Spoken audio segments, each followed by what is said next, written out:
Olá, hoje é quarta-feira, 20 de novembro, feriado nacional, Dia da Consciência Negra.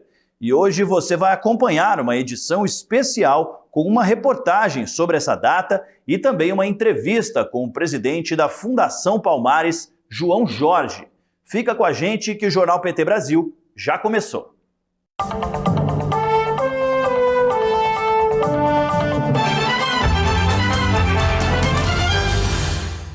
O 20 de novembro é uma data para recordar a luta histórica das mulheres negras e homens negros contra a escravidão, além de celebrar a resistência cultural de nós, que somos mais da metade da população brasileira.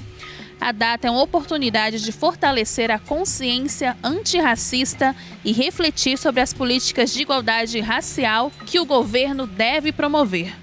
A escolha do dia homenageia Zumbi dos Palmares, morto em 20 de novembro de 1695. O Quilombo dos Palmares resistiu ao domínio e brutalidade colonial entre 1597 e 1694. No documentário O Negro, da Senzala ao Sul, a historiadora Beatriz Nascimento explica que o Quilombo era a construção de uma sociedade alternativa, livre e segura para a população preta. Eu acho que para empreender um estudo crítico a respeito da história do negro e trazer ao mesmo tempo para o negro uma perspectiva do que foi sua história real, você tem que partir da história deles como um grupo livre, como empreendendo uma sociedade livre, mesmo que dentro da sociedade tenha existido escravos. Mas basicamente o Quilombo é homens que procuram conscientemente organizar uma sociedade para si, onde ele possa viver de acordo com o seu passado histórico, africano ou brasileiro, com os seus hábitos, os seus costumes, a sua cultura, a sua forma de ser. O Dia da Consciência Negra foi proposto nos anos 60 e 70 por movimentos e líderes negros que buscavam destacar a contribuição afro-brasileira, incentivar a discussão sobre racismo e justiça social. Inspirado por pensadores e organizações como o Movimento Negro Unificado, o dia foi escolhido para fomentar políticas de inclusão e reconhecimento histórico. A data foi incluída no calendário escolar em 2003 e em 2011 tornou-se feriado em algumas regiões.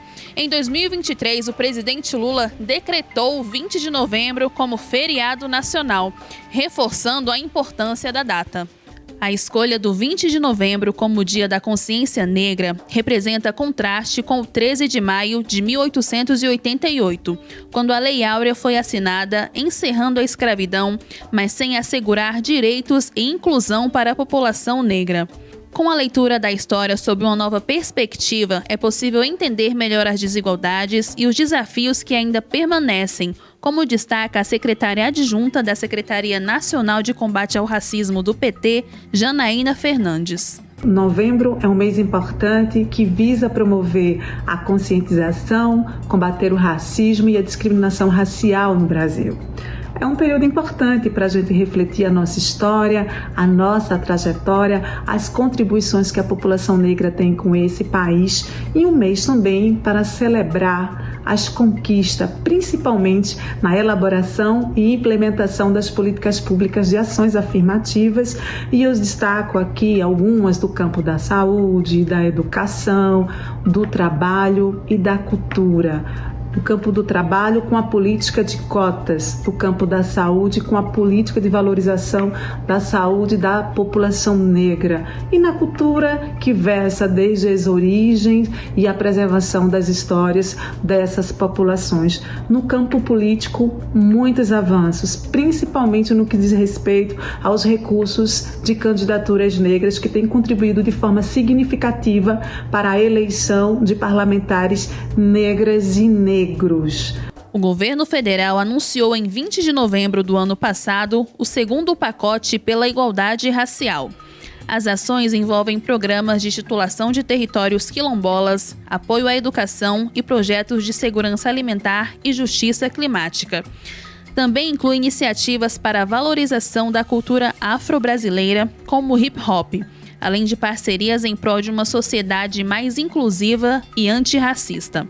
Também é importante a gente se conscientizar que, para além dos avanços e das conquistas, é importante a gente continuar firme na luta, combatendo o racismo, suas diversas faces, promover a igualdade racial e continuar esse debate importante, que é a representatividade negra em todos os passos da sociedade. É importante nos manter firme na luta, porque novembro é um mês de celebrar conquista, mas também é um mês de continuar firme nela, na defesa da vida da população negra. Falando então com o presidente da Fundação Cultural Palmares, João Jorge. João Jorge, queria então agradecer a tua participação aqui com a gente, viu, por estar atendendo a gente aqui. Boa tarde para você. Boa tarde para vocês também. Um prazer falar com vocês, conversar sobre a Fundação Cultural Palmares, a nossa participação no governo do presidente Lula e nossa expectativa de coisas boas e melhores. Nós temos feito uma mudança incrível em um ano e pouco e nós temos muitas boas coisas para comunicar.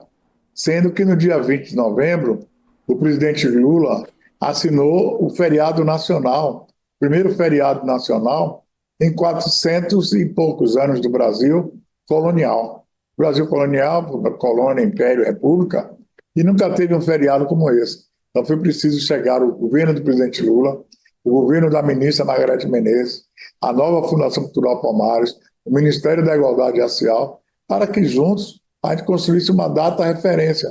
Referência para o povo preto, para o povo negro, para o povo indígena, para os povos tradicionais e para o povo brasileiro como um todo. Um feriado dedicado à nossa história de luta. E a Palmares está sendo reconstruída a partir desses princípios, dos quilombos palmares, da religiosidade e espiritualidade do nosso povo, da construção da democracia, do qual nós somos parte importante. E agora nós estamos muito felizes, porque assim, nós estamos falando de Palmares, mas falando de uma república que entre 1564 e 1695 viveu no Brasil, existiu no Brasil, e também das mulheres que fizeram, junto com o Zumbi, o Quilombos Palmares.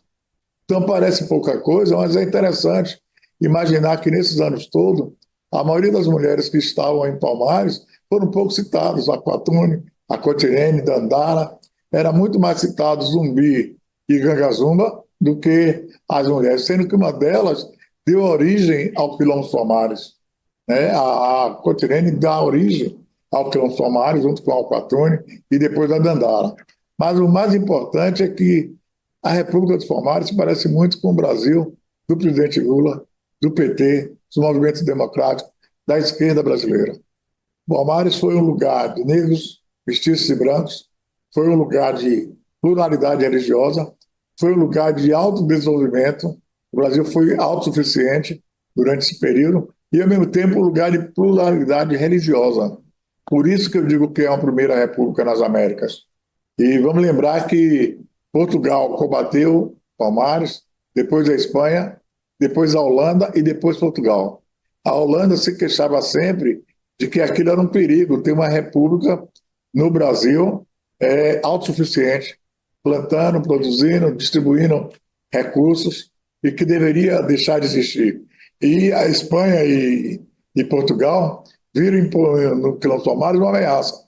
Hoje, os quilombos de todo o país, é de novo uma ameaça a quem detém a posse da terra indevida.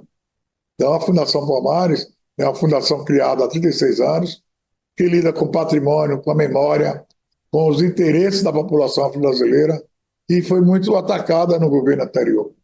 Foi agora no governo Lula, no governo da ministra Margareth Menezes, que nós estamos voltando a ser do povo brasileiro a esperança. Como assim? Nós estamos fazendo tantos eventos, tantas ações, e a principal delas é essa nova casa que fica na Asa Sul, onde estou situado, que permite que a população brasileira volte a querer, a desejar, amar a Fundação Palmares pelo que ela representa. Ela é a porta aberta de projetos interessantes do nosso povo. Vários editais interessantes ligados à gastronomia, ligados à música, ligados à memória, ligados à religiosidade e, ao mesmo tempo, parceria com várias organizações, principalmente as universidades federais. Então, tudo isso tinha deixado de existir nos últimos 6 anos. Para a gente ter uma ideia, foi agora, no ano passado, que um presidente da Palmares voltou aos quilômetros Palmares em Alagoas. Foi esse ano que uma ministra de Estado, a ministra Margarete Menezes, voltou à Serra da Barriga. Ou seja, o lugar onde o Brasil começou a ser uma república estava deixado de lado e estava sendo tratado como um lugar desprezível. Então agora volta o berço da República Brasileira a existir, a ser preservado, a ter o tratamento, e todos nós estaremos lá, dia 20, 21, 22, 23, celebrando o feriado nacional, mas também celebrando nossa própria história. A Fundação Cultural Palmares, do governo do presidente Lula, da ministra Margarete Menezes, e que nós dirigimos, é um pouco uma operação Sankofa. Ela é o presente e o futuro, mas com olhos bem ativos para o passado. O que fizemos, como existimos e como vamos daqui para frente. Então, assim, hoje, a Fundação Palmares já é vista no país inteiro como um órgão que existe e presta um serviço. E quem é o público que a Palmares presta serviço? A população brasileira. A população brasileira.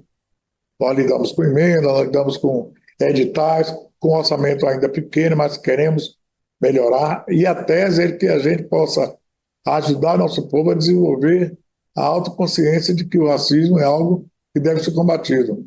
Racismo, machismo, todos os preconceitos precisam que os órgãos federais tratem deles de forma tal de que ele deixe de existir e impedir o desenvolvimento da nossa gente. Os afro-brasileiros nós somos 102 milhões de pessoas. Durante muito tempo demos a esse país o samba, o carnaval, o futebol, a capoeira, as linguagens, a ciência, a tecnologia, a literatura. E está na hora do país também devolver para a nossa gente nova forma de desenvolvimento. Nós temos recebido muito o preconceito, a intolerância, a forma de criticar nossa gente, nossos desafios. Nós temos uma luta por políticas de cotas, de ação afirmativa, e precisamos que o país dê para os brasileiros negros aquele mesmo desenvolvimento que deu para os demais.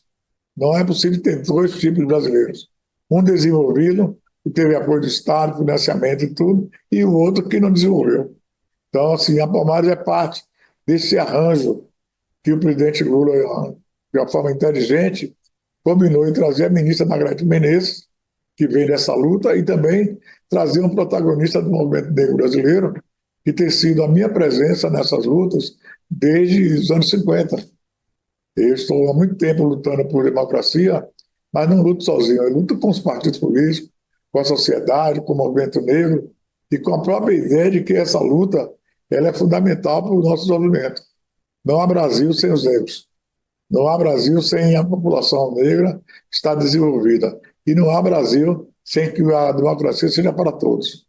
São pequenas equações que nós temos que resolver. E a Palmares está no meio dessas equações aí. Presidente, o senhor está me ouvindo agora ou não? Estou ouvindo. Está me ouvindo? Muito bem. Eu queria perguntar exatamente, o senhor falou dessas ações, né, da promoção aí da igualdade racial, da luta contra o racismo. A gente sabe que na última gestão, quem estava aí no comando da Fundação Palmares foi bastante criticado por posturas que ele adotou. Como é que está funcionando esse processo de reconstrução da Fundação Palmares agora com o senhor? Bem, agora funciona de uma forma diferente. Na gestão passada, o antigo dirigente falava contra o movimento negro, deteve várias ações que a Palmares fazia e instituiu uma muito interessante, o Prêmio Edital Fotografias. Ele denominou esse prêmio de Edital Fotografias Princesa Isabel. Nós rebatizamos esse prêmio agora de Januário Garcia, um dos maiores fotógrafos negros do mundo, carioca, e junto com isso a gente mudou a imagem da Palmares, que era um símbolo neutro, para o símbolo da justiça, que é a indicação do Orixá de Xangô. Fizemos várias reparações jurídicas, principalmente daquelas que eliminavam as personalidades negras do site da Palmares.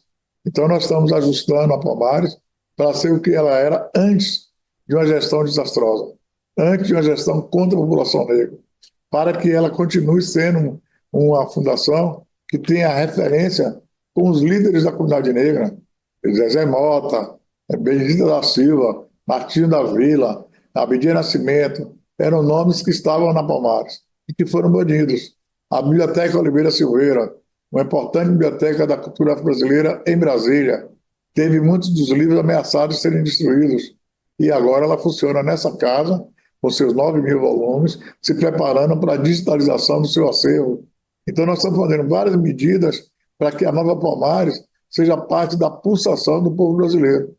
Isso exige união, isso exige reconstrução, isso exige que todo o governo, e nós estamos vendo isso, atue para que a Palmares continue crescendo e não volte a ser um órgão destruído, desqualificado, sem dignidade, e principalmente que trate do assunto da questão negra com um viés autoritário, com um viés do Brasil imperial, ou com um viés, na realidade, da direita brasileira. Tem algumas organizações, e a Palmares é um exemplo, elas são feitas para tratar democraticamente das relações com o nosso povo. Então, o presidente da Palmares não pode determinar que vai atacar A, B, C ou D. Mais do que isso, o trato com os funcionários, com os servidores públicos, principal ativo da Palmares, mudamos radicalmente, tratamos melhor, procuramos dar oportunidades, temos feito promoções internas e, ao mesmo tempo, o diálogo com os funcionários é incrível. É a forma de funcionários compreenderem a missão da Palmares. A Palmares tem uma missão histórica, uma missão que foi nos dada pelos nossos antepassados. Tratar bem da população negra, ajudar no desenvolvimento dessa população e criar mecanismos permanentes de políticas públicas para que a gente funcione. Tudo isso só pode ser feito no governo do presidente Lula e no governo da ministra Margareth Menezes, e no governo em que democracia não é o adversário da gestão. Democracia não é adversário da política, e a política não é adversário do que o presidente da República quer, a ministra quer, o presidente Palmares quer. Pelo contrário, a ideia é que a gente possa fazer mais coisas. Vamos para um 20 de novembro potente agora, muito potente mesmo. Temos já as representações nos estados colocados, Rio Grande do Sul, Bahia, Alagoas, Rio de Janeiro, e essas representações nos ajudam muito, porque a cara da Palmares nos estados, que era uma coisa que estava faltando, e a ausência de representação nos estados significa menos diálogo. Então a ideia é que esses diálogos palmarinos sempre fiquem nos estados e que permita que a gente consiga desenvolver. Nós temos uma representação em São Paulo. Agora, recentemente, estive em São Paulo e a representação juntou o movimento negro de São Paulo para dialogar com o presidente da Palmares, com a Palmares Nacional, em que a gente conseguiu ver que temos muito que fazer naquele grande estado. E a Palmares atual, ela é uma Palmares de todo o Brasil. Ela não é baiana, não é mineira, não é carioca, não é paulista. Ela é uma fundação que tem que atingir do Amapá ao Rio Grande do Sul. Ela tem que atingir da Bahia ao Mato Grosso. E atingir principalmente os homens e mulheres que precisam do apoio da Fundação Cultural Palmares. Então, assim, reconstrução, união, está chegando para esse período agora, de final de ano, e podendo avaliar que nós fizemos um bom trabalho e que devemos progredir nesse sentido aí. Presidente, queria agradecer muito a tua participação aqui, viu? Para falar de um assunto tão importante, desejar sucesso nesse trabalho aí e que cada vez mais esse marco aí nesse ano agora, de que é feriado nacional, né, sirva para conscientizar todo mundo e força nessa luta aí, nessa missão, presidente. Obrigado, viu? Muito obrigado a vocês, os orixás, os santos, os inquês, os voduns, e ao mesmo tempo a nossa espiritualidade vai nos ajudar. Nós chegaremos lá, estamos chegando. Falta pouco.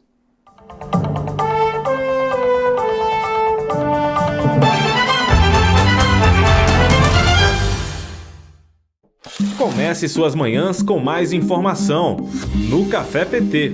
Os assuntos mais importantes para o dia a dia do trabalhador e da trabalhadora brasileiros, debatidos com lideranças do PT e do governo Lula. Já preparou seu café? Então chega com a gente, porque o Café PT começa agora. Assista a programas inéditos toda segunda, quarta e sexta, às 9 da manhã. Ou confira a reapresentação logo após a reprise do jornal PT Brasil. TV PT. Aqui brilha uma estrela. Se liga no programa que está agitando a TV PT. Pode Tremer, o videocast para a juventude que gosta de política e para quem acha que não gosta também. Toda quinta-feira, às 18 horas, com reprise às terças no mesmo horário. Assista pelo canal do PT no YouTube, PT Sat, canal 1313, Rádio PT ou nas plataformas de streaming da Rádio PT. Não dá pra perder, né?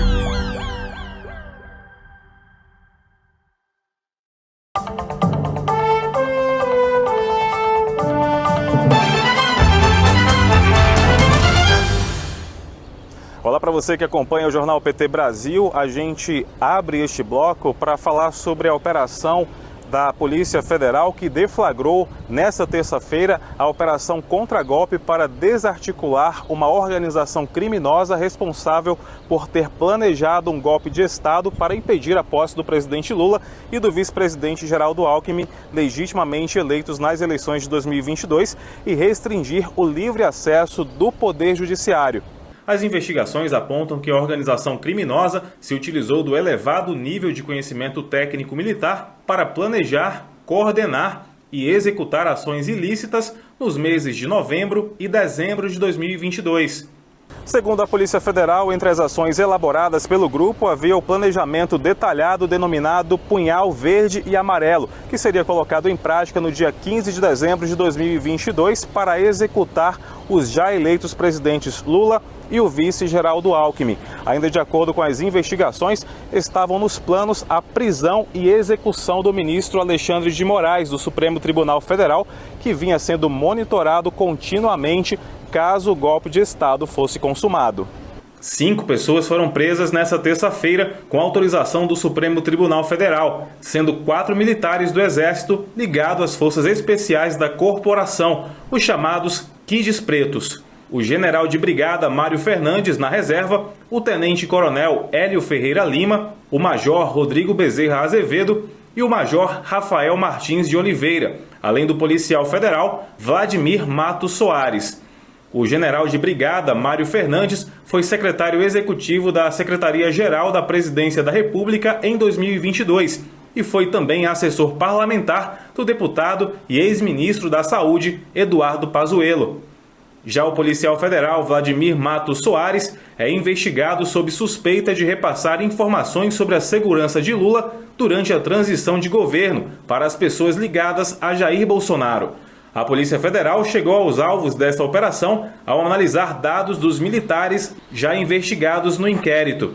Parte dos indícios veio de material que já tinha sido deletado de aparelhos do coronel Mauro Cid, ex-ajudante de ordens de Jair Bolsonaro, e foi restaurado pelos investigadores. Outra parte, ainda maior, veio dos aparelhos celulares de outros militares. Os fatos investigados pela Polícia Federal nesta fase da investigação configuram, em tese, os crimes de abolição violenta do Estado Democrático de Direito, golpe de Estado e organização criminosa. A Polícia Federal fechou os detalhes da conexão entre militares e os atos golpistas e a possível ligação entre eles e o Palácio do Planalto no período do governo Bolsonaro. Segundo investigadores, a operação contra-golpe deflagrada nesta terça-feira é uma das últimas etapas das investigações sobre a elaboração de planos para provocar uma intervenção militar no país e tumultuar a transição para o governo do presidente Lula. A deputada federal e presidenta nacional do PT, Gleisi Hoffmann, se manifestou sobre a operação da PF em entrevista ao canal UOL. Tinha uma tentativa de homicídio. É crime, sim. Tentativa é quando você pensa porque você já está tentando. E ali não foi só pensado, né? Vamos dizer claro aqui que os bolsonaros agora querem passar pano. Como o pai quer passar pano para a democracia, o filho quer passar pano para uma tentativa de homicídio. Não foi só pensado, foi articulado, mobilizaram as coisas, né? Mobilizaram a técnicas militares, mobilizaram armamento, dinheiro para trazer gente para Brasília, fizeram reuniões, essa reunião na casa do Braga Neto, chegaram a ter uma organização para tentar matar o ministro Alexandre de Moraes, tinha data isso, então não foi pensar não, foi tentativa mesmo, eles estavam tentando matar o ministro, ou tentando matar o Lula, ou tentando matar o vice-presidente Alckmin. É crime, sim, eles têm que responder por isso,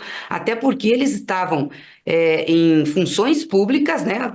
Uma parte deles, outros exerceram funções públicas e eram do núcleo do governo. O Bolsonaro, Jair Bolsonaro, tem responsabilidade direta e objetiva nisso, direta e objetiva, é dele, ele era o grande líder, ele que dava o apito, ele que falava, ele que estimulava. O líder do PT na Câmara dos Deputados, Odair Cunha, do PT de Minas Gerais, também se manifestou. O parlamentar afirmou que não era apenas o plano de crime de golpe do Estado, era pior, um plano de homicídio do presidente Lula e do vice-presidente Geraldo Alckmin, eleitos democraticamente, além do sequestro e homicídio do ministro Alexandre de Moraes, na época presidente do TSE.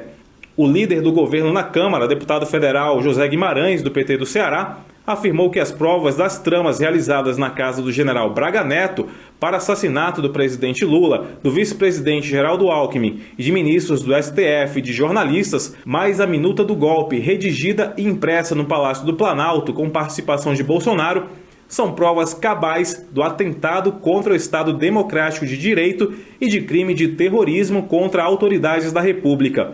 O deputado federal e secretário nacional de comunicação do PT, Gilmar Tato, publicou um vídeo falando sobre o assunto.